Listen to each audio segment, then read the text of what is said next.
what you do is more important than how you do it. And put another way, being effective is more important than being efficient.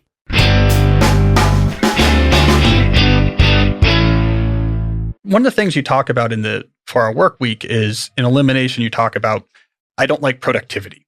And I think most time management is, in some sense, a waste of time. This is smart people spending too much time trying to be more efficient instead of trying to be smarter about what they do.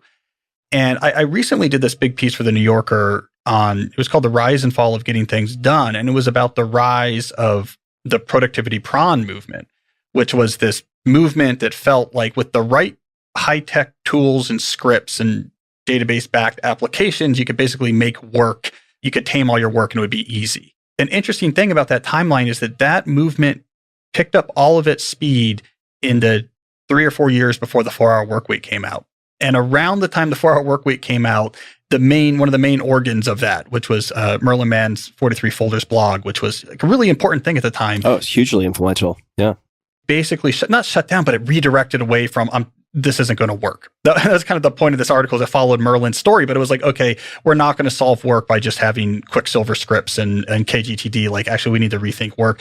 All of that was concurrent. So when you were looking at productivity is not working, time management is not working, is that what you were seeing, that moment of that brief moment of optimism where we thought with like the right Mac configurations, we can make our overwhelming work effortless without having to actually ask the question of what our work is? You might not remember. I mean, this is a while ago. No, I remember a lot of it. I think that last portion is true for me, at least, in the sense that the cult of productivity, and we have to be very careful with that term. And you've written about this. I read your recent piece, actually, which I thought was very good. We have to define productivity very carefully. Yes. Lest we become, the greyhound chasing this rabbit around a track, not knowing why we're there in the first place. But I think technologists and those who are mesmerized by technologists and technology are very prone to getting extremely efficient at doing things that are not important. And sometimes they do apply it to things that are important, but the thrust of the 4-Hour Workweek, I would say in a nutshell, is what you do is more important than how you do it. And put another way, being effective is more important than being efficient. So let's think really hard about the 80-20 principle, otherwise known as Pareto's Law, such that if you focus on the highest leverage things, even if you fuck up every which way from Sunday, you have such a margin of safety and such a disproportionate output for the time that you put in, it's okay. Does that make sense? So if you look at Churchill, Drucker, I mean, a lot of these figures who were massively productive by almost any definition. I mean, taking naps, you got like Ulysses S. Grant, alcoholic, it's not like they were sitting in front of a typewriter or dictating or frenetically active all the time. That was just not the case. So yeah, I agree with you. And I think anyone who has attempted to kind of address the malaise of overwork by adding more tools and tricks and scripts realizes pretty quickly that the water is always going to fill faster than you can bail it out with that type of approach, at least in my experience. Yeah. I think that idea was very influential for me too. I got it from you. I got that from the 4-Hour Workweek, but I thought about it recently. I wrote an essay over the summer where I read a book about the history of a lot of great scientists, about the history of science. And I wrote this essay that was saying Galileo didn't work that much. And yet we see him as being incredibly productive, but he was rarely busy. That's a 4-Hour Workweek idea. I just want to say one more thing because it's so tangible for folks. A lot of people don't identify with scientists or maybe even writers, but this is true of a lot of the world's best investors also. I mean, Warren Buffett, don't just do something, stand there, instead of don't just stand there, do something. And very laziness bordering on sloth, I think, is how either he or Munger have described their investing approach. You don't have to do a lot if you get a few things right? If you really pick your targets well. Okay, good. Now that you brought it up, let me just, as an aside, pitch you this idea I've been developing on my podcast recently: slow productivity. Yeah. And here's my whole concept. I don't know. Let's see if this makes sense. Productivity depends on scale. So when you say, what I want to do is maximize what I produce on the scale of weeks, you're going to be very, very busy.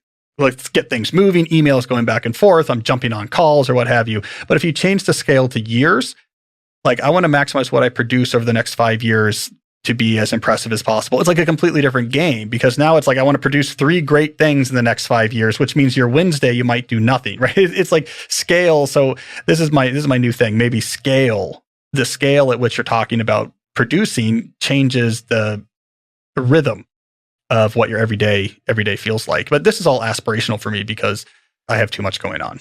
So yeah, I love that phrasing, slow productivity, or like patient productivity is maybe another way to look at it, and not to revert back to investing over and over again. But money is such a important, tangible, scary, alluring thing to people that it's useful as an instrument when talking about some of these principles. And I read a book recently, listened to a book called The Psychology of Money by Morgan Housel, and I was quite impressed by it. And one of the chapters explored the importance of playing your own game and not other people's games, but that entails knowing what games they are playing. So for instance, if you have momentum traders who are in very short positions, who really don't care if, let's just use an arbitrary example, if Google has a higher price a year from now, but they do care. They don't care about fundamentals, anything like that, free cash flow, whatever. They don't care about any of that. What they do care about is sort of market sentiment or behavior driving up the price that they can sell tomorrow or a week later. And it's important to kind of know the motivations and the games of other participants, because if you have a different time horizon, your way of relating to that is totally different. For instance, like, can I guess, and this is not investment advice, but like, can I guess correctly whether a stock's going to go up or down by what percentage over the next week? No. Over a year? No, probably not. I mean, any kind of cataclysm could hit, but there are certain trends over time where it's like, yeah, do I think there are certain technologies that inescapably are going to become more pervasive in a 5 to 10 year stretch? And if I invest in companies that are investing heavily in those areas, do I have a pretty high degree of confidence it's going to go up? Yep. And that's all the homework I really need to do. Does that make sense? And similarly with productivity, if your time horizon is like, how can I get the most important things done over the next 5 years? And that's reasonably well thought through, but you're reading interviews with people on the cover of magazines, if that's even a thing anymore, who are in a mad sprint in a zero-sum startup game to like dominate market share and do God knows what. You're playing different games. They're just different games. And sometimes hard work alone won't get you there. I think what you choose to work on and who you choose to work with, and actually kind of how badly you want it, which is more than just working hard, are more important than just the raw hours you put in. There are lots of people running restaurants and kind of meat space businesses, not in the startup world, who outwork startup entrepreneurs, but yet they don't succeed, or if they do succeed, it's at much lower numbers or much lower magnitude. Right, and I would say that a large reason for that is that society has been sold romantic ideas. Romanticism is a very big part of things. Society very much seems to value effort. Effort is a big deal, and effort is sort of an arrival of sorts for society. That look how hard I work, look how much effort I'm putting in, and therefore I am doing the right thing by doing that. And the problem that arises from that oftentimes is those who are very efficient are demonized. Because very often you will find in every domain those who don't work nearly as, quote, hard as everybody else, but they get 10 times the results, and they're considered to be lucky. And so I think if you look at, I like to pattern things around nature, and if you look at nature, it doesn't work hard. If you look at gravity, it doesn't work hard. If you look at a tree and a leaf falling off of a tree, it doesn't work hard. If you look at a water going down a river, it doesn't work hard. So everything moves according to its own rhythm. And whatever necessities are there, they're there, and therefore they need to be worked around. But working hard is an added extra romantic step in order to put another feather in the cap, which says, I succeeded by working hard. And as we know, in a $1 billion company, the employees aren't working any harder than a $1 million company. They're just doing the right thing. And the right people are doing the right things in the right way. And I think one of perhaps the key element of hard work, which I must say is an elephant in the room, which is rarely discussed in the world, is that hard work is considered to be a door prize. It seems to be sort of the preparing of the bed of failure. I think that a lot of times hard work is done in order to have an excuse for the mind when the mind comes attacking and says, how come you didn't make it?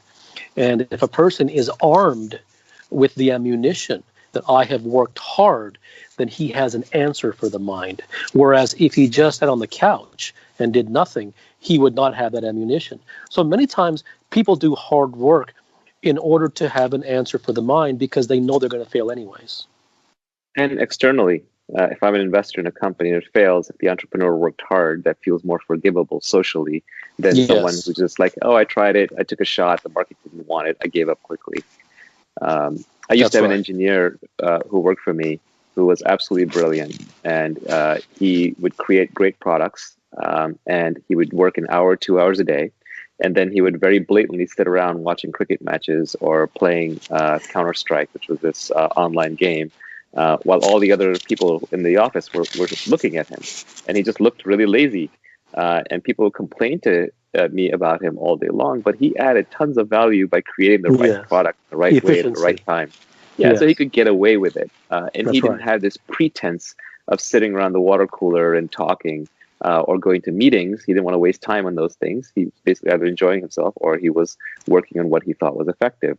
And I think his talent to some extent allowed him to get away with it. But just given the era that we live in, talent matters so much more than hard work.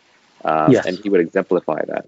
The following are some extracts from the book The Almanac of Naval Ravikant. We waste our time with short-term thinking and busy work. Warren Buffett spends a year deciding and a day acting. That act lasts decades.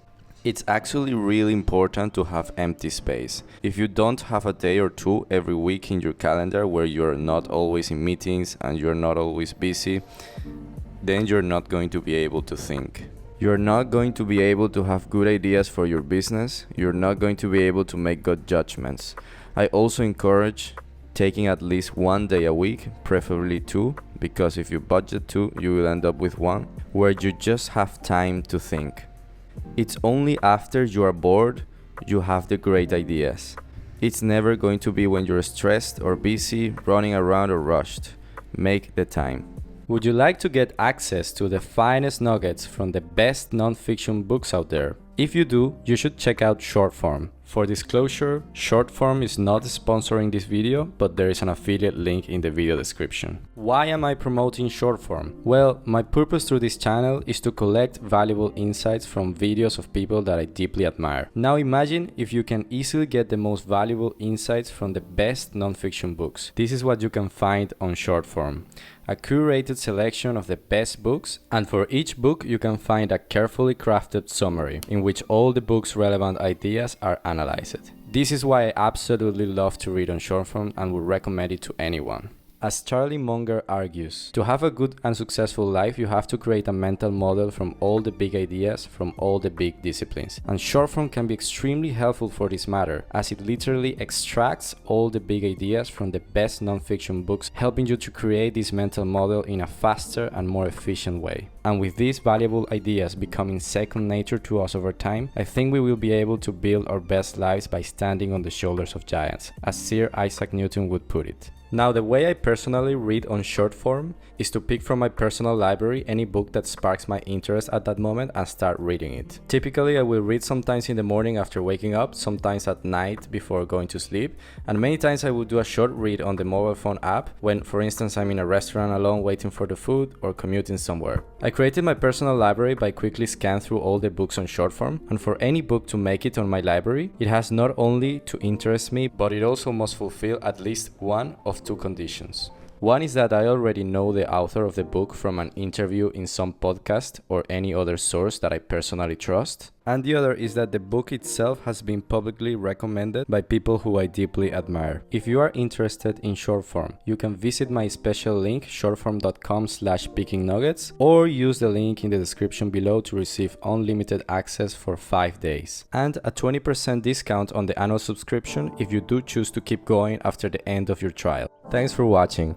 If you enjoyed the written content in this video, you will love our newsletter, where you can get in your email all the written content plus the latest things that I've been pondering.